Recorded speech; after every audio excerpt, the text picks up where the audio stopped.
Salut Sylvain. Bonjour. Donc c'est toi qui inaugure mon podcast. Comme à mon habitude, je sais pas si je vais réussir à le faire hebdomadaire, quotidien, mensuel, biannuel, tous les 10 ans. On verra bien. Mais je devais d'ailleurs, je signale s'ils m'écoutent que Romain et David, je vous attends. Il faut, on devait faire ça à trois, donc il n'est pas trop tard.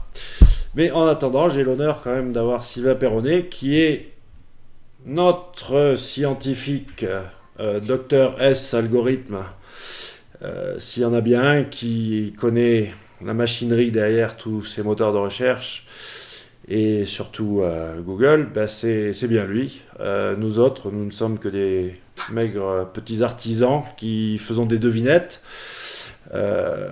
Et ce qu'il y a de bien, c'est qu'il est sorti de son laboratoire pour aujourd'hui travailler avec des vrais gens. Et tu vas nous expliquer un petit peu donc en quoi consiste cette nouvelle aventure que tu viens de lancer. Ok, bah d'abord, merci de me faire le plaisir d'inaugurer ce podcast. Et donc, bah oui, je vais très rapidement présenter mon actu, puis après on parlera, j'imagine, d'autres choses. Donc, très récemment, avec mon frère et associé, donc Guillaume, on a mis au point un nouveau dispositif de formation qui est un petit peu novateur, des DVD, un espace privé, un forum de discussion pour faire du conseil en ligne, ce genre de choses. Et c'est une formation qui est, on va dire, plus large que ce qu'on peut trouver d'habitude. C'est pas une formation uniquement technique, c'est pas une formation uniquement managériale, c'est une formation qui mène les deux et qui a pour but, disons, de former des gens à un profil architecte ou manager de ce qu'on appelle une stratégie de référencement web. Donc l'idée, c'est de dire le référencement dans les entreprises, souvent c'est vu comme un truc technique qui est confié à des prestataires ou à quelques techniciens internes. Et nous, on dit qu'il faut viser plus loin et que le référencement, ça commence aux premières tâches qui sont très marketing, déterminer qui sont les clients du site web, par exemple, puis le choix des mots-clés, puis trouver qui sont les prestataires à l'intérieur ou à l'extérieur de l'entreprise, puis mettre en place la technique. Alors là, c'est des étapes plus connues, plus balisées. Puis ensuite, voir comment on articule la conduite de projet autour de tout ça, comment on quantifie le retour sur investissement, etc., etc. Donc voilà, le but de la formation, c'est d'avoir une approche intégrée du référencement web. Donc effectivement, en plus, c'est ça, tu mets à profit tout ton réseau, tu peux trouver des sous-traitants, des prestataires, voire même des employés, des profils qui correspondent. Et ce qui me semble intéressant, c'est enfin, ça va me donner moins de boulot à moi par la suite si ça prend de l'ampleur. Mais parce que qu'est-ce qui se passe? Les gens démarrent un site, en font plusieurs versions. Et puis quand ça va vraiment pas, ils viennent voir un consultant ou une agence pour essayer de leur annoncer le plus poliment possible les mauvaises nouvelles. C'est ça. Et typiquement, effectivement, le chef de projet a un profil très technique, mais la mission liée au référencement, aujourd'hui, non, elle semble pas être du tout intégrée en amont, quoi. C'est ça. Donc architecte me semble être un terme qui convient exactement, je suppose, à partir d'une certaine ampleur. C'est-à-dire que si c'est un petit jeune au chômage ou pendant ses études qui veut monter un site e-commerce, il n'a peut-être pas besoin là de ta formation. Lui, il sera tout seul. Alors, ça peut lui donner une culture pour la suite, pour peut-être capitaliser des compétences pour plus tard, mais ça devient intéressant dès qu'il y a une équipe interne ou externe à manager, donc dès qu'il y a 3, 4, 5 personnes qui sont sur diverses parties du référencement, je pense qu'il faut là penser à avoir un architecte. Typiquement, une boîte qui a 5, 10 employés, déjà, elle a besoin d'un architecte pour une stratégie de référencement web, même si cette personne ne fait pas ça à temps complet.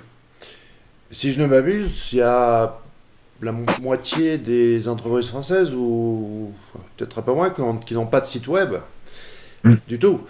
Donc, est-ce que tu es prêt aussi à te lancer dans la tâche d'évangélisme, c'est-à-dire de persuader du bien fondé du référencement? Ah Est-ce oui, que ça fait partie de tes attributions, ouais? ouais, moi, ça fait vraiment partie. C'est aussi pour ça, alors, on a lancé cette formation. Bah, c'est un business, bien sûr, mais Mhm. c'est aussi parce qu'on y croit. Moi, j'ai un profil enseignant-chercheur, je pense que c'est connu. Mon frère a plus un profil agence, puisqu'il dirige une agence dit Nouveaux Médias, qui fait aussi des applications tablettes, ce genre de choses. Et ce qu'on s'aperçoit, nous, on a fait quelques projets à référencement conséquents, en partenariat avec le développement web en même temps. on s'aperçoit que les gens sont un petit peu des fois à côté de la plaque. Et ce qu'on voulait, c'était donner aux gens les clés pour comprendre ce qu'ils faisaient, pour comprendre le référencement, comprendre son importance. Parce que sinon, finalement, on aboutit à des gens qui vont, à un moment donné, faire appel à des référenceurs parce qu'ils ont un souci, ils s'aperçoivent qu'il y a quelque chose à faire. Et le problème, c'est que ces gens, ça va mal se passer parce qu'ils n'ont pas la compétence pour manager, pour driver leurs prestataires, et ils vont être déçus. Ils vont déjà faire une mauvaise presse à notre secteur d'activité, et en plus, ils ne reviendront jamais vers des référenceurs alors qu'ils en ont besoin. Et Bien sûr. c'est rien pour tuer leur business. Et donc, nous, on pense que si il y a vraiment un évangélisme qui est fait important, alors on réussira enfin à avoir un milieu solide, un secteur qui marche, quoi. Ouais, ouais, ouais. Bon, après, cadrer le secteur, je crois que c'est depuis le début que on a, Voilà. il y a eu des tentatives Il y en a eu qui ont. plusieurs, oui. Bon, SEO Camp arrive quand même à sortir du lot sur la longueur, hein, c'est vrai. Tout à fait. Mais c'est. euh, Mon sentiment, c'est aussi que finalement, les fondamentaux, on les connaît, on sait ce Oui. qui marche. Mm. Depuis toujours, ça n'a pas tellement. Il y a des trucs en plus, bien sûr, les médias sociaux n'existaient pas au début, etc. Mais en tout cas, moi, personnellement, 99% de mon boulot, c'est essayer de recoller aux fondamentaux. Bien Parce sûr. que, entre-temps, ça s'est dilapidé. Bon, la facilité du dynamique, mais on ne sait plus créer un site web avec une architecture type pyramidale ou plutôt arbre généalogique. Ça n'existe plus. Maintenant, ben, on essaye de. Voilà, il y a une page d'accueil et puis derrière, tout est à plat, à l'horizontale, etc. Bon, et puis, alors, parlons pas du contenu qui est aujourd'hui avec la peur de panda. Alors, c'est parti Bon. à, comme j'ai exprimé récemment, faire. On sait, les boîtes qui vendent du contenu à 5 euros, là, sont en train de se frotter les mains. Mais pour moi, c'est pas la solution. C'est pas parce qu'on n'a pas de duplicate exact qu'il n'y a pas quelque chose au-delà qui Tout à soit fait, quand hein. même un petit peu dupliqué, quoi. Mais tu vois, c'est ce que tu me dis. Moi, je suis d'accord. Je veux dire, si on prend chaque branche technique indépendante du référencement, bah, je veux dire, les personnes pour les liens, les gens qui vont faire le contenu, etc., tout le monde travaille bien, c'est ce qu'il doit faire. C'est vraiment ce qui manque, je pense, que c'est la personne qui est au-dessus et qui va attribuer les rôles, attribuer les moyens en fonction des objectifs, etc. Faire vraiment une conduite de projet. Et alors moi, je fais un parallèle parce que avant de m'intéresser au référencement, j'ai fait beaucoup de conduite de projets en développement, donc Oui, des projets différents. Et le développement web, enfin le secteur du développement, puis du développement web a vraiment suivi ça. C'est-à-dire qu'il y avait des gens qui savaient un peu tout faire, puis après il y a des gens qui sont spécialisés, développement Java, C++, C, langage machine, enfin système embarqué, absolument la totale. Et au final, il a fallu que des gens arrivent et créent vraiment le métier d'architecte oui. d'application pour réussir à finir à ce que les projets réussissent à se faire. Parce qu'il y avait des stats qui étaient incroyables, où 70% des projets de développement à une époque étaient des échecs totaux, quoi. Ah oui, quand même. Ah oui, oui, c'était l'étude du Standish Group, donc les mecs de Stanford. Ouais. C'était incroyable cette histoire. Il y avait vraiment une majorité des projets de développement qui étaient foirés. Et moi, j'ai peur qu'en référencement, des fois, ce soit le cas à cause de la conduite de projet, principalement, ou disons du management qui est autour. C'est-à-dire que tout le monde fait bien ses tâches, mais finalement, le projet marche pas quand même. Ouais, ouais, ouais, je vois ce que tu veux dire. Non, c'est très intelligent et surtout, c'est comme tu dis, c'est comme ça qu'il faut faire, de toute Ah oui, manière. oui. Moi, je pense. Après, bon, j'ai pas la science infuse, hein, mais moi, c'est ce que je propose en tout cas. Ouais, Mais sans avoir la science infuse, tu connais très bien le métier en tout cas. Et déjà, c'est plus que suffisant, hein. Après, ton boulot, c'est la transmission, d'être enseignant. Donc, je pense que j'ai pas suivi ta formation, mais ça m'étonnerait qu'on en soit déçu. Dans Ah, tous les cas. pour l'instant, on n'a pas trop de mauvais échos. Je dis pas. Bah, ça vient de démarrer, il faut attendre les C'est budgets ça. 2012 là vont s'ouvrir et C'est puis ça. on fera à la limite on fera un petit point dans 6 mois Tout à ou fait. pour voir où t'en es. Et puis même si ça serait intéressant de voir si t'as évolué par rapport à l'offre, si aussi t'es tombé pile poil du premier coup Bon, je pense exactement là où tu qu'il voulais. y aura forcément des évolutions, parce qu'il y aura Ouais, forcément des demandes. Puis il y a des évolutions aussi du contexte dans lequel on évolue, hein. Des bien évolutions sûr. de modèles, etc. Donc Ouais, il faut ouais. être flexible. Ouais. Bon, de toute façon, sous la vidéo, il y aura les liens vers ton site et toutes les infos pour te retrouver. Et si vous ne retrouvez pas Sylvain, ben, vous me contactez et je le retrouverai pour vous. Ça devrait aller. Donc maintenant, parlons un petit peu plus référencement, Mhm. moteur de recherche. Et j'aurais voulu ton point de vue sur un truc qui m'intrigue, c'est d'après un scientifique qui voit la méthode scientifique, connaît la méthode scientifique, sait comment on doit démontrer quelque chose. Comment tu perçois ce que j'appelle le reverse engineering à la petite semaine? C'est-à-dire, quelqu'un a fait une observation, a vu que sur tel et tel résultat de recherche par rapport à tel ou tel site, il se passe ça. Donc, voilà. C'est une astuce, une bidouille ou un morceau de l'algo Google. Euh, Ouais, alors c'est vrai que moi, donc j'ai une place un petit peu particulière, mais c'est vrai que quand des fois, je lis certaines choses sur les forums ou quand on m'en parle, des fois, moi, je suis un petit peu surpris pas tant du fait que les gens aient des conclusions audacieuses, parce que ça pourrait arriver qu'il y ait des conclusions audacieuses à avoir, mais que des fois, elles se basent sur des données qui sont un peu faibles. C'est-à-dire que quand on fait une petite manip sur un site en devenir sur lequel on est en train de faire du référencement massif et puis qu'on fait juste une petite modification et qu'on s'aperçoit qu'il y a un résultat positif, quelque part, tant mieux, mais c'est peut-être un coup de chance. Et donc, il faudrait être capable de reproduire ce résultat positif dans tous les contextes pour s'assurer qu'il soit correct. Il y a des outils statistiques qui existent pour prouver quelque chose, enfin, pour prouver la relation de corrélation entre un effet et une cause, ou un effet supposé et une cause supposée.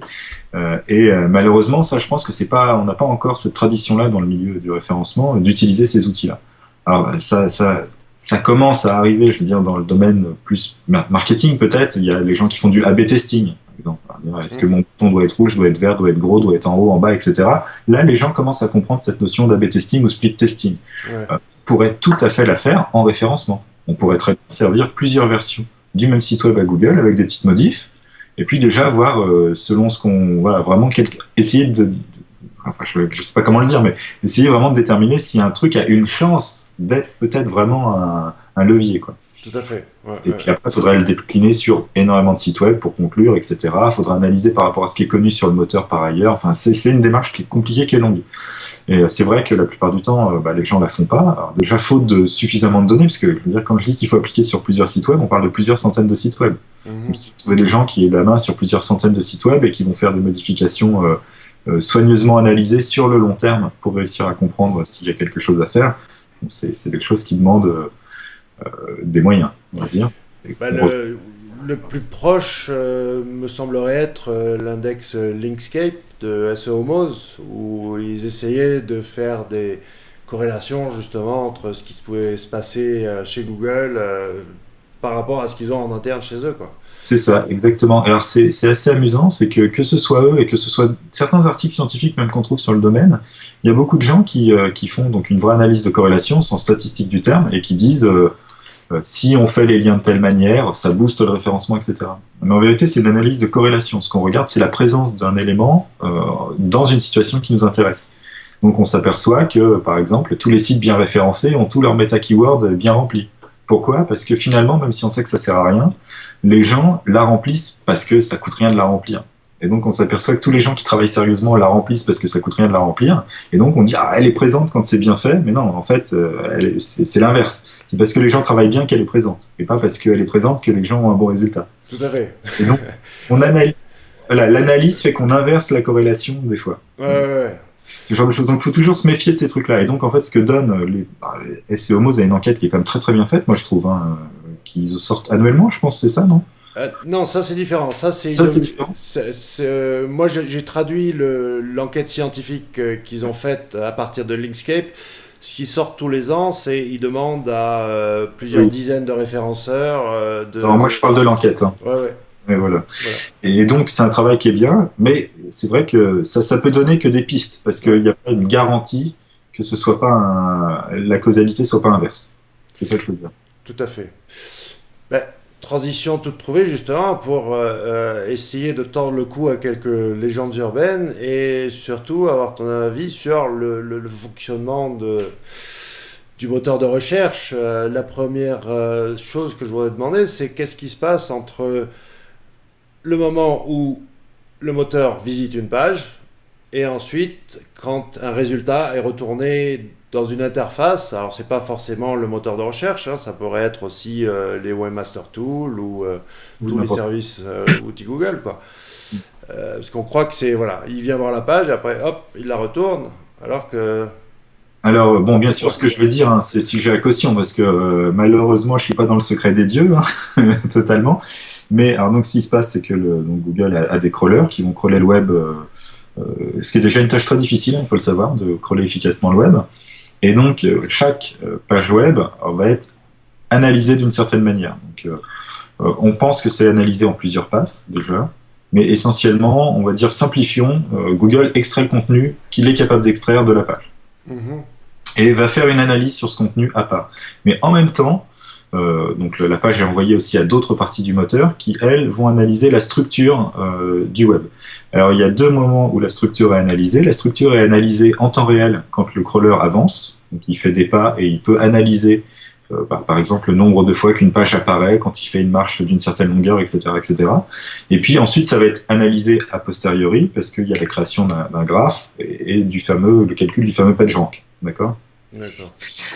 Donc, l'idée de ce crawl et qui fait de l'information structurelle, par exemple, en temps réel au début, c'est de dire certains types de structures, de spam ou autres, je peux les reconnaître, enfin, le moteur peut les reconnaître directement en même temps qu'il fait le crawl. Et donc, il peut faire une analyse qui est gratuite parce qu'il n'a pas besoin de stocker d'informations pour la faire.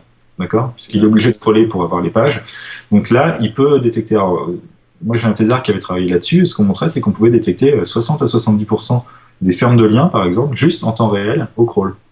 D'accord. Et donc, c'est ce que j'ai coutume de dire, si mon thésard sait le faire, c'est que Google sait le faire aussi. Dire, même s'il est bon, voilà. Soyons pas trop prétentieux. Souvent, oui, dans mes démos, c'est plus, je dirais, ok, Google laisse faire, même s'il voit tout, mais bon, il est parce que voilà quoi. Si montait la jauge un petit peu trop, il y aurait tellement de chamboulements que. C'est ça. Et puis les gens qui font des belles structures pour booster leur page, ils rapportent du pognon quand même, hein, parce qu'il y a les programmes de pub et tout, donc il faut pas négliger ça. Hein. Donc donc je disais après donc il y a le calcul du PageRank. En même temps, en parallèle, il y a toute l'analyse du texte de la page. Donc là où on va te dire, il y a le fameux cosinus de Salton, hein, j'en ai déjà parlé sur mon blog, etc. Voir de quoi parle la page, de manière plus ou moins... Enfin bon, c'est là où il y a une petite notion de sémantique, même si c'est plus de la syntaxe que de la sémantique. Et puis, en parallèle, après, il va y avoir tout un système de filtrage, des filtres qui vont être appliqués. Alors, je sais qu'à une époque, il y a 1 ou 2 ans, un des directeurs de Google avait dit qu'il y avait 300 ou 400 filtres qui étaient appliqués les uns derrière les autres. Effectivement, il y a tout un tas de filtres après qui sont mis en place, et c'est là où il y a un algorithme. On parlait avant le podcast, on parlait d'algorithme par couche. Effectivement, c'est là où il y a cette notion d'algorithme par couche, c'est-à-dire qu'il y a un algorithme canonique, le PageRank d'un côté, de l'autre, il y a une analyse sémantique. C'est aussi un truc qui est très balisé. Mais ce qui compte, en fait, c'est tous les filtres annexes que Google met en place et qui sont tunés avec des paramètres spéciaux pour filtrer essentiellement l'information qui est pertinente de l'information qui est considérée comme non pertinente. Et puis je suppose là où il nous perd aussi, c'est que ces filtres ne sont pas appliqués de manière uniforme sur l'index. Donc, ils ne sont pas appliqués de manière uniforme sur l'index. Dans le temps non plus. J'avais vu un article de gens qui n'étaient pas directement de chez Google, mais qui étaient associés à Google et Yahoo, enfin un chercheur américain très connu dans le milieu des moteurs de recherche. Lui, il disait que si on était capable de repérer le type de lien par rapport à sa position dans la page, la taille de l'encre, etc., on pouvait lui donner un traitement spécifique. Il calculait un nouveau PageRank à partir de ce calcul spécifique, enfin de cette modification de la prise en compte du lien, et ça donnait des nouveaux résultats qui permettaient de filtrer en partie le spam. D'accord. Voilà, alors c'était un truc ad hoc. Il disait, j'ai pris une grosse base de données, dedans il y a du spam que je connais, dedans il y a des pages qui ne sont pas du spam et que je connais aussi. Je peux mettre en place un certain modèle avec une nouvelle formule pour le PageRank. Je calcule les paramètres du modèle et je l'applique et ça fonctionne. D'accord. Voilà.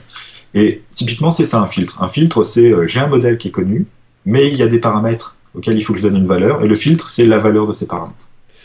et ce qu'on appelle les effets de bord, ou disons un petit peu quand un site est pris dans ce triangle des Bermudes où deux filtres s'entrechoquent et on ne sait pas trop ce qui se passe. Ouais. Alors, Ça me semble plus courant qu'il n'y paraît en tout cas. Est-ce oui, que alors c'est plausible? c'est le grand classique. D'ailleurs, c'est un problème qu'on retrouve ailleurs que dans les moteurs de recherche. C'est ce qu'on appelle la croissance du nombre d'interfaces par rapport au nombre d'algorithmes. C'est-à-dire que dès qu'on a deux algorithmes, eh ben, ils peuvent interférer entre eux. Donc, s'il y a deux algorithmes, il y a on va dire, une surface d'interférence. S'il y a trois algorithmes, ben, il y a plus de surface d'interférence puisque si on a trois algorithmes A, B, C, A peut interférer avec B, A peut interférer avec C, B peut interférer avec C. Si on a n algorithmes, il y a n carré interférences possibles. Et donc le nombre d'interférences croît plus vite que le nombre d'algorithmes. Et simplement, s'ils ont 400 filtres, ben, on est en train de parler de 400 fois 400 interférences possibles entre les filtres. Wow. Et donc, il faut toutes les prendre en compte si Ouais. on veut s'assurer qu'il n'y ait aucun problème qui puisse arriver. Alors, bon, bah, Google a beau avoir de la puissance de feu, à un moment donné, ça devient très compliqué de tout vérifier. Et justement, s'ils appliquent que 400 filtres par an, et ils ont des centaines d'ingénieurs superstars, qu'est-ce qu'ils foutent tous ces mecs toute l'année? Parce que à bosser, je veux dire, bon, Google il marche, ils peuvent pas. Ouais, qu'est-ce qu'ils font?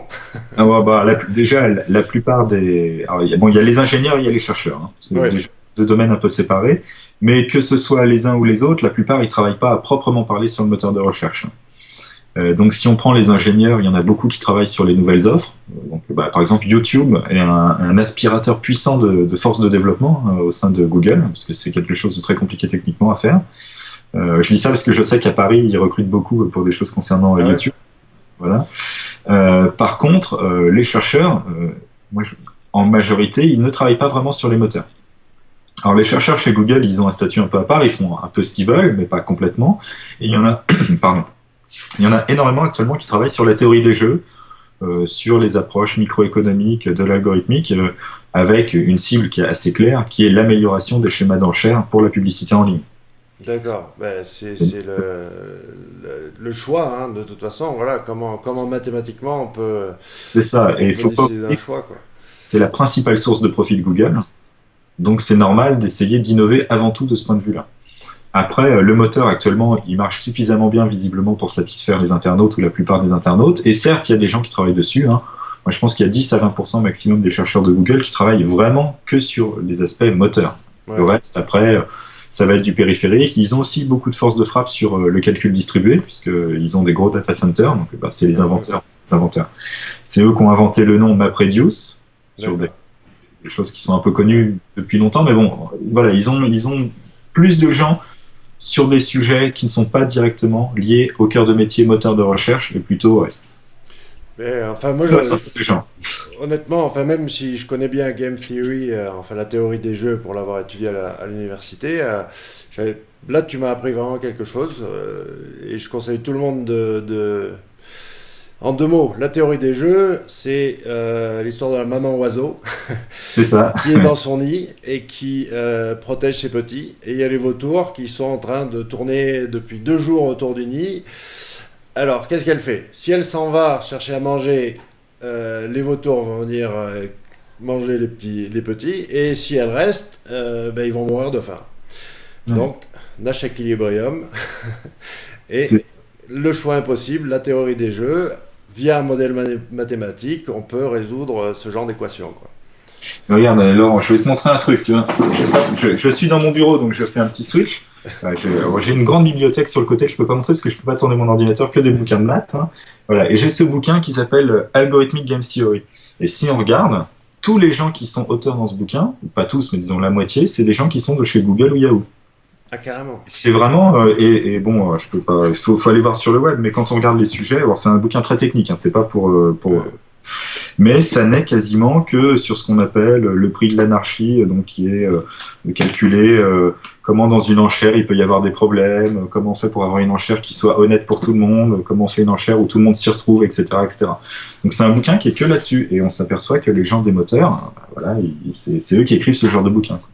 Bah, oui, enfin, ça me paraît logique de toute façon, parce que ça permet mathématiquement de pouvoir déduire quasiment toutes les situations par rapport à des conflits, quels qu'ils soient, quoi. Hein. C'est ça, l'idée c'est vraiment, ils ont des utilisateurs dont ils connaissent pas forcément bien le comportement, ils ont des annonceurs, ils ont tout le monde, mais ils veulent garantir un certain niveau de revenu. Ouais, Comment on fait ouais, pour faire une méthode qui ouais. plaît à tout le monde et qui garantit ce niveau de revenu? C'est le métier de la plupart des chercheurs de Google que de déterminer ça. Parce qu'au niveau algo, connu chez Google, bon, il y a le Ngram, qui est lui partout, hein, j'ai l'impression, depuis Ouais, toujours, ils s'en sont jamais cachés. Maintenant, la chimère du référencement, c'est le LSA, LSI, LDA, c'est ça. où beaucoup ont dit c'est le Saint Graal, ça y est, on a trouvé.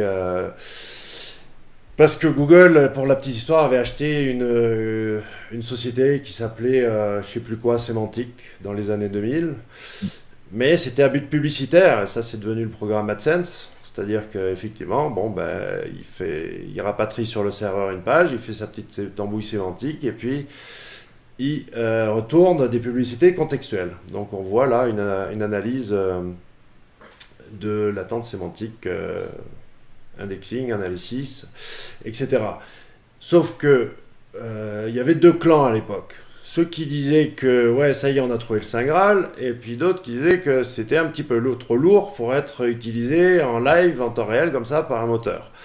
Je suis pas scientifique comme toi mais moi je faisais partie du deuxième camp qui disait non je le vois pas et puis en plus j'utilise hein, au sein de mes prestations une démonstration de LSA Hmm. pour essayer de montrer qu'il y a un niveau au-dessus du simple contenu dupliqué. Il y a du duplicate entre deux textes qui sont réécrits et qui sont en fait complètement similaires. Ça, c'est la mauvaise nouvelle. C'est-à-dire que oui, c'est possible de faire ça. La bonne nouvelle, c'est que d'après moi, s'ils l'appliquaient, alors tout disparaîtrait parce que c'est vraiment un nivellement par le bas. Mais ouais, donne-moi ton two cents là sur cette Alors, chimère. moi, quand tu parles des deux groupes, hein, ceux qui y croyaient, ceux qui y croyaient pas, moi, je suis plutôt dans le deuxième groupe aussi. Je pense que déjà, d'un point de vue calculatoire, c'est quelque chose qui est très compliqué à réaliser. Donc, juste pour resituer hein, le LSI, LSA, LDA, Latent Directly Allocation, hein, c'est des modèles très similaires, c'est ce qu'on appelle des modèles génératifs. C'est-à-dire que c'est des modèles qui expliquent comment la langue est générée. En disant tel mot a tel proba d'arrivée dans tel contexte, etc., etc. Enfin, c'est un modèle très très compliqué, probabiliste du langage.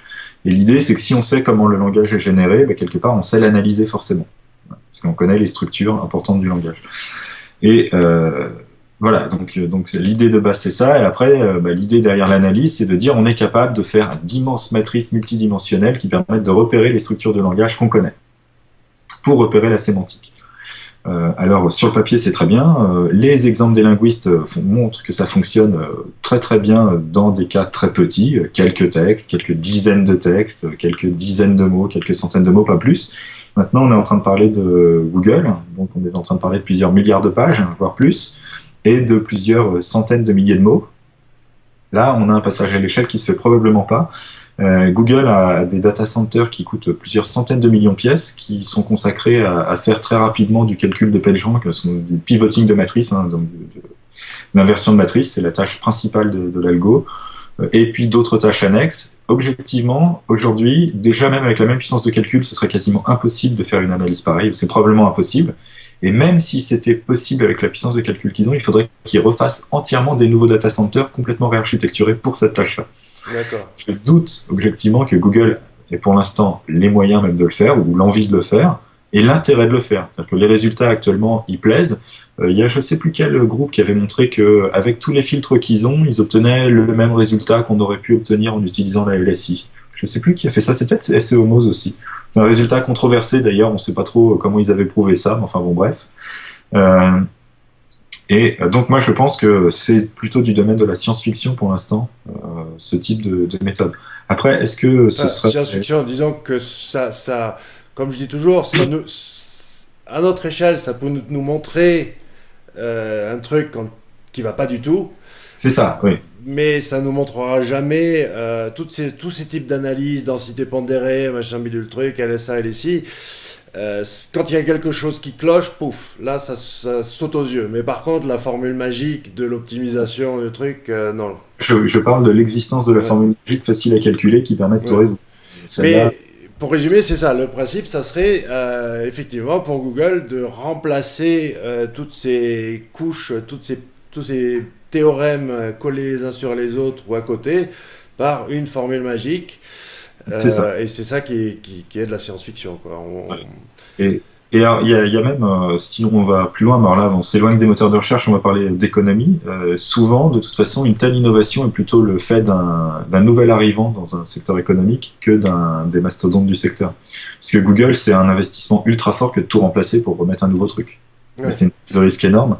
Alors qu'un nouvel arrivant pourrait dire on commence petit en mettant un truc en place pour faire pour quelques millions de pages. Puis les gens voient que ça marche, et puis hop, c'est boule de neige, comme Google à l'époque, et hop, c'est gagné. Ouais, ouais, ouais. Mais Ben, ce qu'on voit chez Google, en tout cas aujourd'hui, c'est plutôt la montée en force de l'intervention humaine, hein, ce qui était bien sûr, absolument hors de question avant, complètement tout automatique, alors que... Bon, alors souvent les gens disent, ouais, c'est les quality raters, ils ont flingué mon site. Non, c'est... Enfin, pour ce que j'en sais, c'est pas deux, trois gars qui vont mal noter un site et qui va faire du mal. Mais il faut, je crois, une cinquantaine d'avis convergents. Et puis ensuite, c'est traité de manière algorithmique. Mais là où je suis complètement étonné, c'est que j'ai appris que le machine learning était en place aujourd'hui dans l'algo. Alors que c'est un système qui existe depuis 1900, je crois. Les machines qui apprennent. Et par exemple, dans Gmail, ça, oui, alors, l'algorithme système apprend d'affichage à partir des spams. de spam, c'est une application directe de ce qu'on appelle l'apprentissage par renforcement, donc, ce qu'on Voilà, c'est appelle ça. le learning. Donc oui, oui, non, ça, d'accord. Par contre, dans le moteur de recherche, qu'est-ce qu'ils peuvent faire avec Mais ce qu'il disait, c'est que, voilà, d'après l'input des quality raters, Ah oui, ça donnait un modèle, une ouais. sorte de trame qui pouvait ensuite. Mais ça, pareil, enfin, je sais pas, à l'échelle de Google, je vois pas Alors, comment.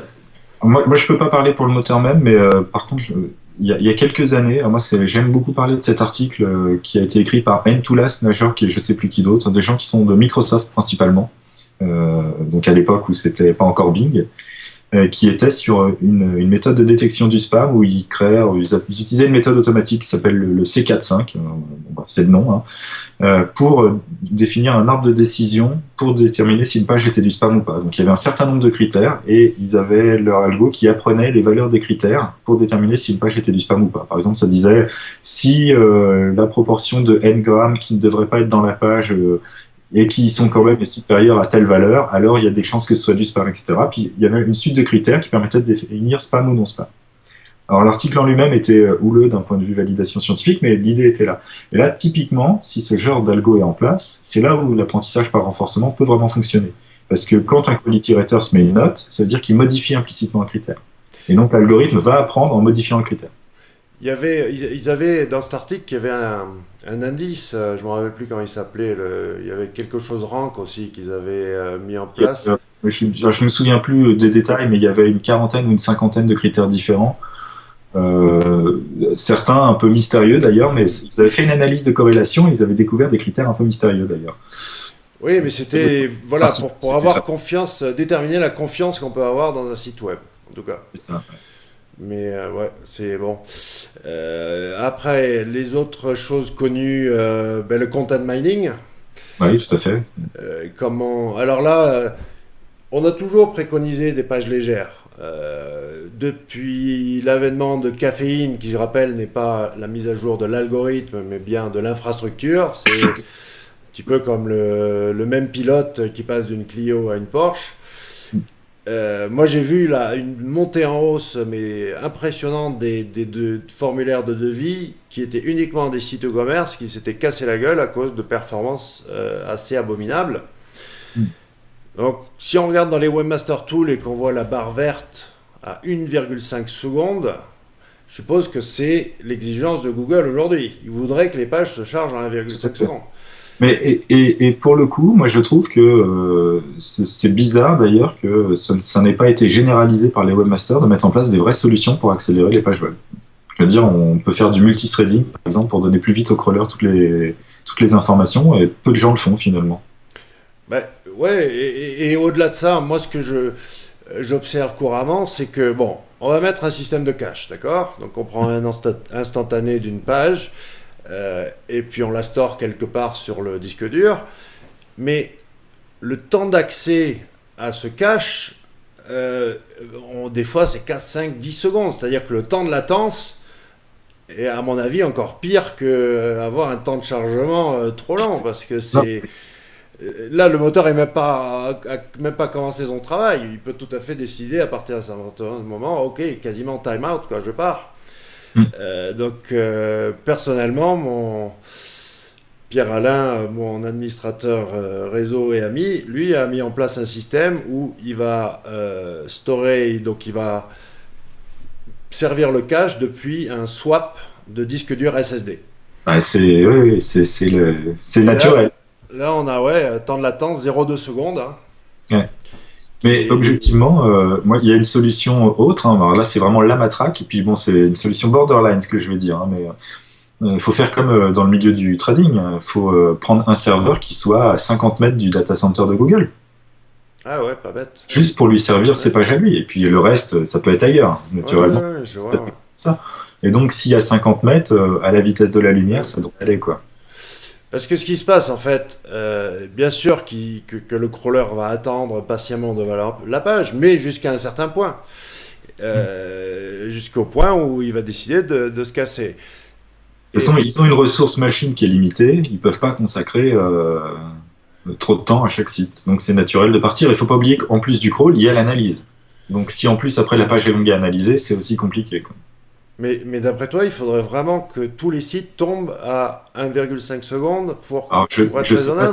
Si le chiffre, enfin, je sais pas quel est le chiffre, hein, tu vois ce que je veux dire. Mais c'est leur zone verte dans les Webmaster Tools, quoi. Je pense que si c'est la zone verte, c'est ce qu'ils aimeraient avoir. Voilà. Après, chacun fait ce qu'il veut, hein, mais bon, voilà. On bosse plutôt pour améliorer les choses pour Google, donc on est obligé, je pense, de donner la main un minimum. En tout cas, il faut essayer de faire passer toutes les informations importantes dans cette zone verte. Ouais. Finalement, le reste, après, que Google voit pas les pubs parce qu'on lui balance les pubs et qu'elles arrivent après 1,5 secondes, c'est pas très grave. Du moment que l'internaute les voit, lui. Par contre... C'est là où, justement, ton travail en amont d'architecture, etc., permet d'éviter des désastres techniques, hein, auxquels moi je suis confronté tous les jours, avec ces missions impossibles. Dans la plupart des cas, aujourd'hui, décide même de déporter les objectifs référencement sur une nouvelle zone, c'est-à-dire que de laisser le catalogue, on enlève les facteurs bloquants et le maximum de facteurs ralentissants, mais ces systèmes ne sont pas faits ils sont pas profilés pour les moteurs de recherche, quoi. Oui, c'est pas de secret, hein. S'il y a un métier du référencement vraiment important, c'est parce qu'il y a des choses à savoir qui sont complexes là-dessus. Donc, oui, déporter tout ce qui est pour le référencement, le mettre sur d'autres serveurs. Mais bon, mettre sur d'autres serveurs, ça implique de faire du clocking à un moment donné, donc on sait que c'est mal. Donc, ouais. Oui, non, c'est pas exactement ça. C'est-à-dire que, enfin bon, je vais pas rentrer dans le secret de mes prestations, mais sans tricher, disons que voilà, j'essaye de mettre déjà de bien définir les objectifs de chacune des zones du site et puis ensuite de mettre les moyens en adéquation. C'est ça, oui. Mais je suis assez affolé par et même au niveau des hébergeurs, hein, ce fameux temps de latence qui, à mon avis, est la plaie du web. Les hébergeurs, et le plus connu, OVH, à chaque fois que j'audite un site chez OVH, il y a un temps de latence qui est abominable. Et je vois pas comment ça peut se résoudre. Enfin, tout le monde va pas passer comme mon système en disque dur SSD sur des serveurs à 700 € par mois, quoi. Ouais, puis même au-delà de ça, il y a tout un tas de choses qui rentrent en jeu. Le nombre de serveurs DNS au travers duquel le crawler passe, etc. Enfin, ça devient un vrai truc d'architecte, enfin pas d'architecte, d'administrateur système après que de faire une config vraiment très efficace. Hein. Ouais. Oh, c'est un vrai mythe, ça aussi. Qui rentre dans ton giron, justement. Bien sûr. Ouais. Qui doit être managé par quelqu'un qui sait ce qu'il faut faire, en tout cas, enfin, qui sait quels sont les objectifs à atteindre. Mais la plupart des gens, ils sont rarement à ce niveau-là de détail, puisque quand ils commencent à s'intéresser à ça, c'est que déjà tous les autres problèmes ont été réglés. Hein. Bon, bah déjà, si on pouvait avoir les bonnes requêtes serveurs, les bonnes requêtes d'entête de base qui sont indispensables, ça serait déjà beau. Commençons par ça. Alors, ben, je peux plus penser à d'autres petits trucs rigolos au niveau algorithmique. Est-ce qu'il y a d'autres choses? Non, hein, je crois qu'on Euh, a ouais. fait Et du trust rank, mais ce serait vraiment pour rigoler. le traçage. Ah si, alors oui, par contre, voilà, ça c'est moi ce que j'appelle le person rank. Je l'appelle pas le trust rank parce que, comme tu le sais, c'est en fait rien à voir avec Google. Le trust rank, c'est un gars de Yahoo qui a mené une enquête Tout et à qui a fait. déposé d'ailleurs la marque Ouais. trust rank. Mais ce que j'appelle le person rank, c'est en fait les actions de l'internaute comme vote de popularité. Par exemple, la mise en favori d'un site ou l'abonnement à un flux RSS sont pour moi des, des votes de confiance qui sont équivalents à un backlink. Ouais. Maintenant, dans l'esprit général, ça se résume à un vote très binaire qui est plus un like ou RT. Alors que Ouais. Moi, je pense que c'est vraiment beaucoup plus compliqué. Tout à l'heure, on parlait d'apprentissage par renforcement. Ouais, C'est une entrée typique d'un apprentissage par renforcement. Mais alors, c'est couplé avec une personnalisation sur l'internaute. Par exemple, si on sait que Laurent, tu aimes, je sais pas, les voitures, hein, je dis ça, j'en sais rien, hein, et que tu votes pour des sites de voitures, ton vote vaut plus, et il sert à modifier un filtre en disant les amateurs de voitures, on modifie le filtre de telle manière pour eux parce que les amateurs de voitures votent de telle manière. Et donc après, quand quelqu'un, on arrive à lui attribuer le schéma de vote amateur de voiture, on va modifier tous les cercles pour lui d'une certaine manière en reparamétrant grâce à ce qu'on aura appris. tout à fait. Ouais. Ouais. Moi, c'est un truc auquel, ça, moi, je pense que si ce n'est pas fait, ça va l'être, mais je pense que c'est déjà en place. Ça. Ce qui est en place, par contre, c'est, ok, admettons, algorithmiquement, il a positionné un site dans le top 3. Mm. Et puis par contre, il voit que les internautes massivement vont voir le site, mais repartent tout de suite. Il peut tout à fait le déclasser, Tout parce à fait. que grâce au signal humain. Ouais. Sauf que ce que je pense moi, c'est que on est encore loin du pouvoir du backlink. Ah oui, oui, C'est-à-dire bah, que on peut avoir tous les RT ou les likes qu'on veut, ou les plus 1, puisque ça c'est directement lié à Google, ça vaut pas un backlink. mm. Ce qui est peut-être aussi un problème d'ailleurs. La fameuse puissance du backlink et le fait qu'il soit coincé avec les potentiels de pénalités à affliger sur des backlinks. Ouais. Ah, c'est toujours compliqué parce que l'arbitrage de Google aussi, il est, ok, ils sont prêts à tolérer une certaine quantité de manipulation de certains groupes de personnes envers leurs résultats de recherche, mais c'est vrai que ce qu'ils voudraient, c'est que ce soit plutôt difficile de manipuler. Ouais, Et c'est vrai, quand la manipulation est technique, ça reste l'apanage de petits groupes de personnes. Si il suffit de faire beaucoup de RT pour réussir à manipuler, bon, bah, il suffit d'aller sur 9 gags et deux ou trois autres sites bien choisis, de demander des RT et des likes, et puis on arrive à tout manipuler. Donc le schéma de manipulation est plus simple. bien Donc, je sûr. pense que c'est aussi pour ça que l'arbitrage est plutôt en faveur des backlinks, parce que ça reste technique, même si on sait que c'est pas très compliqué hein, techniquement d'obtenir un Mhm. backlink, ça reste plus compliqué que d'aller faire un like. En parlant de confiance, au dernier SMX, j'ai fait une conférence sur les micro-formats avec Olivier Tassel. Mhm. Et ce qui est extraordinaire, donc les micro-formats, c'est pour, tu me diras si je me trompe, mais c'est pour faire comprendre à un robot une information compréhensible par des humains, C'est comme ça. un avis d'utilisateur ou des... Voilà. Donc le problème, c'est que, ok, maintenant on peut traiter très facilement à l'aide de flux XML certaines données, et ça devrait être pris en compte automatiquement par les robots. Mais j'ai pas l'impression qu'ils ont confiance dans les données qui sont distribuées par ces microdonnées, quoi. Et je pense qu'ils ont raison. Je veux dire, Oui, tout le monde pourrait se donner 5 étoiles à tous ces produits. et je pense que souvent c'est ce qui se passe, non? C'est visiblement.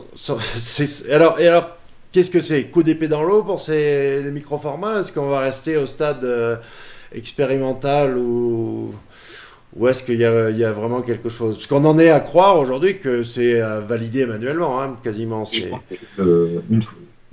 mettre en place l'outil technique, en tout cas, qui permet de le faire, c'est important parce que même si on ne sait pas encore repérer les micro-formats, on va dire corrompus, on va les appeler comme ça, Ouais. on peut spéculer sur le fait que dans l'avenir, on y arrivera peut-être. Donc il vaut mieux mettre en place ça maintenant que de faire dans le sens inverse, parce que si on ne peut pas lutter contre les micro-formats corrompus s'ils n'existent pas, puisqu'on n'a pas assez de données pour trouver les paramètres qui permettent de les filtrer. Pigé. Donc on est obligé de mettre en place. En fait, c'est toujours comme ça. Toute innovation d'un moteur de recherche, elle a cette malédiction qui est que ils sont obligés de la mettre en place pour être capable de lutter contre les méthodes de manipulation sur cette innovation.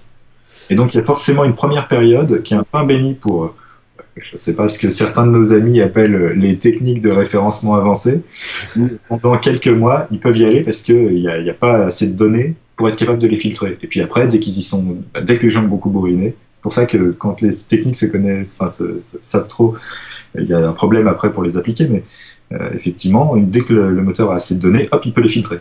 Bien sûr, Donc il d'accord. y a cette première phase où on peut y aller parce qu'on ne sait pas comment filtrer. Et puis très rapidement, on apprend. Enfin, le moteur apprend. Ouais. Bon, pour l'instant, vous pouvez encore vous mettre 5 étoiles à tous vos produits. Je pense que pour l'instant, c'est assez facile à faire. Et il ne faut pas trop abuser parce que éventuellement, effectivement, un humain Ouais. va pouvoir repérer le truc. Mais il faut noter que pour les produits, hein, typiquement, il y a eu une première approche, ça y est, basée sur le machine learning pour repérer les faux avis. Oui, j'ai vu ça, ouais. Ouais. Et c'est assez amusant de voir qu'il y a des structures de langage utilisées en Qui sont majorité dans les... récurrentes, ouais. Sur les faux avis. D'ailleurs, même pour le spam de commentaires, hein, Oui, bien sûr. Hein. même chose. Mais maintenant, le problème pour terminer sur les micro-formats, c'est que vous allez les mettre sur votre site, puis rien va se passer. Et puis c'est le voisin qui lui a rien touché, un vieux site de 2001, qui hop va avoir des snippets enrichis. C'est Ça ça. fait un petit peu râler, quoi. Ouais. Oui, non, mais c'est... Bon, Sylvain, on a fini ou on continue? Comme tu veux.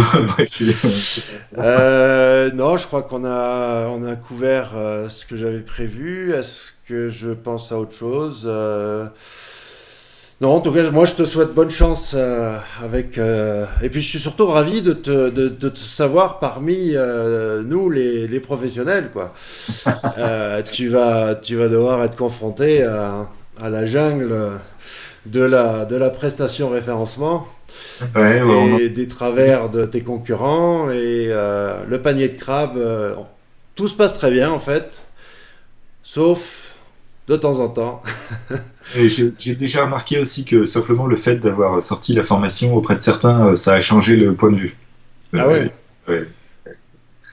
Bah, Il y a- disons que ouais, c'est autre chose. Là, tu passes de derrière, ouais, comme je dis, hein, Pour de certains, ça devient un concurrent. déjà, ouais, un concurrent et puis un sérieux concurrent parce que les gens qui te voient pour la première fois te connaissent pas, mais honnêtement, de, de la part, je parle de la communauté du référencement, tu es quand même quelqu'un de très très respecté par tes connaissances. Mais on n'a pas souvent. Il y a plein d'universitaires qui travaillent sur des moteurs de recherche, sur des choses comme ça. Mais il n'y en a aucun qui fait partie de la bande, hein, qui communique. Ouais, je pense. Ouais, Ils ouais. restent tous dans leur labo et t'es le seul à savoir un petit peu t'ouvrir, quoi. Les autres, j'en ai rencontrés, mais il faut vraiment, notamment à Montpellier ou ailleurs, mais si, il y a Jean Véronis aussi, mais je crois pas Ouais. qu'il soit vraiment chercheur, lui, hein. Si, il est juste enseignant aujourd'hui. Il est enseignant-chercheur, Si, officiellement, aussi, quand même. mais il est plus du côté de la linguistique, je pense. Linguistique, ouais. Ouais. Moi, je ne le connais pas du tout, en fait. Je ne l'ai jamais rencontré. Oui, non, mais lui, c'est vraiment linguistique. Alors qu'on a des gens fantastiques, même ne serait-ce que le moteur français Exalid, Ouais. qui est un moteur qui n'a jamais été vraiment ouvert au public, c'est plus pour les entreprises, hein, des choses C'est comme pour ça, l'entreprise, ouais, bien sûr. mais qui est excellent. Là, j'ai vu la démo sur la transcription de vidéo, justement, la transcription texte de la vidéo, qui est pas mal du tout, quoi, hein, Non, non, mais ils ont une offre entreprise qui est vraiment très très bonne. Ce qui est dommage, de toute façon, c'est que les techniques qu'ils utilisent au niveau d'une entreprise peuvent pas passer au niveau d'un moteur, parce que Ouais, les volumes de données sont pas les mêmes. voilà, tout à fait. Ouais. Mais non, ils ont un très bel outil. Hein. Ouais. Même si Donc, tout le monde rigole d'eux, malheureusement. Ben, parce que c'était, ouais, je vois ce que tu veux dire. Exalid, c'était en fait l'utopie de soi-disant à une époque où on disait qu'il allait concurrencer Google, quoi. Le Google européen, mais ça, c'était une erreur, cette communication. Comment ça s'appelait le truc? Poirot. Quero, ouais, c'est ça. Ouais, ouais, c'était juste un truc de com. Enfin bon. Espérons qu'il y ait un... Qu'est-ce que tu penses de Bléco? Tiens, pour terminer. Parce qu'aujourd'hui, quand on voit les conférences aux États-Unis, il y a un gars de Yahoo, il y a un gars de Google, Matt Cutts, toujours le C'est même, ça. et puis il y a le gars de Bléco, qui est le fondateur de Demos, en fait, qui a ouvert ce moteur de recherche éditable par les humains.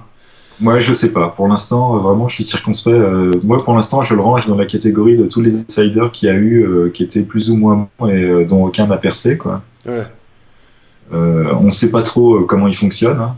Faut pas se le cacher, donc on a du mal à savoir. Enfin, je veux dire, on peut le manipuler, mais il y a pas de, on connaît pas l'assise algorithmique qu'il y a derrière réellement et tout. Donc moi, pour l'instant, moi j'attends de voir. Et la différence entre, pour toi, est-elle toujours technologique, la différence entre Bing et Yahoo et Google, pardon? Ou est-ce que finalement, quand même, ils sont relativement proches aujourd'hui et Moi tout je, se joue sur le marketing? moi je pense que ils sont sur le noyau vraiment théorique, technique, ils sont très très très très proches. Ouais. Moi, je pense que ce qui fait la légère différence dans les résultats, c'est les paramètres supplémentaires. Je pense que la capacité de filtrage du spam de Google est vraiment au-dessus de celle de Bing.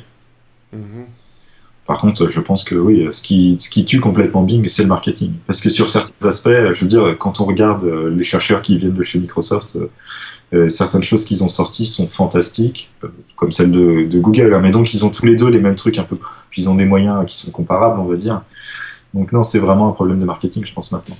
Bah, d'y croire, hein, parce qu'ils ont fait des petits lancements géolocalisés, un pays par-ci, un pays par-là. Et les gars ont un peu de budget, mais ils n'ont pas le budget qui serait nécessaire pour aller assommer tout le monde avec le moteur, quoi. Et c'est ce Si on qu'il faudrait parle, faire. si on parle du budget marketing, c'est clair que non, en tout cas. Ouais. Mais si on parle du budget technique, moi, je pense qu'ils ont quand même beaucoup de Non, choses. non, je parle Et du budget marketing, c'est-à-dire de faire la com suffisante pour que parce que c'est ça, hein, tout le monde va suivre et s'ils veulent assommer et puis que Bing soit partout. Bien sûr que ça marche, hein, quand même, la pub. le principal problème, c'est que les gens disent Bing, c'est Microsoft. Le métier de Microsoft, c'est pas de faire des moteurs, donc voilà. Oui, c'est vrai aussi. C'est vrai Donc, aussi. s'il y a une communication à faire, elle est aussi sur le fait que Microsoft, c'est aussi un acteur d'autre chose que de la suite Office. Mais on l'attend, on le retrouve ou on l'attend pas. Moi, j'étais agréablement surpris par l'application iPad de Bing, déjà. Là, j'ai vu une démo du moteur de recherche pour la Xbox, donc un Mhm. moteur de recherche de gaming qui marche vraiment bien. Donc c'est bizarre. Des fois, ils sortent voilà, des trucs qui. Enfin, sur iPad, ouais, pour moi, c'est le meilleur moteur de recherche, Bing, hein. Et pareil pour le truc de la Xbox, là où ils ont fait fort, quoi. Il faut pas oublier, hein, même un truc, c'est le dernier Office donc qui est en déporté, donc ils disent le cloud, etc. Mais enfin bon, donc Ouais, qui est en déporté distribué. Objectivement, c'est une vraie prouesse technique de calcul distribué. bien Il faut sûr. voir que c'est un cœur de métier qui est très très lié au moteur de recherche, puisque Google, c'est aussi beaucoup leur force de frappe, d'être capable de faire des calculs distribués efficacement.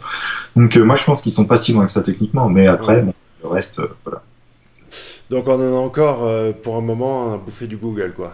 Je Toi, pense que si de tes labos, tu t'as pas entendu parler d'un. rien qui pourrait concurrencer. Moi, objectivement, si je vois des problèmes pour Google dans le futur, ce sera pas lié à des concurrents ou des choses comme ça, mais plutôt lié à des problèmes politiques, politiques, économiques, etc. Ouais, juridique. Ouais, faut pas oublier, moi je pense que Google, comme Microsoft, ils flirtent toujours avec les limites des lois antitrust. Et donc, il faut pas oublier ce qui est arrivé au Bell Labs à l'époque, etc., hein. Ouais, c'est sûr, quand on me dit, ouais, non, Google est trop gros pour tomber, ils en ont fait tomber des beaucoup plus gros, hein, des compagnies aériennes, des trucs comme ça. Il y a que peut-être le secteur de la cigarette qui a survécu parce que c'était tellement. C'est Enfin là, ça. c'est une drogue, hein, donc les gens. C'est ça. Mais sinon, ouais, ouais, des gros trusts, ils en ont fait tomber, hein. Donc, Bon, ouais. donc Google, quoi. Moi, pour l'instant, je vois rien d'autre, hein. Ok Sylvain, ben, je vais te laisser. Bah ok, bah écoute, ce fut un plaisir. Et puis on va suivre de près, en tout cas je vais suivre de près et sans doute on va refaire un point dans quelques mois pour voir où en est ton offre. Ok, ça roule. Allez, salut, ciao, Salut. merci. Merci.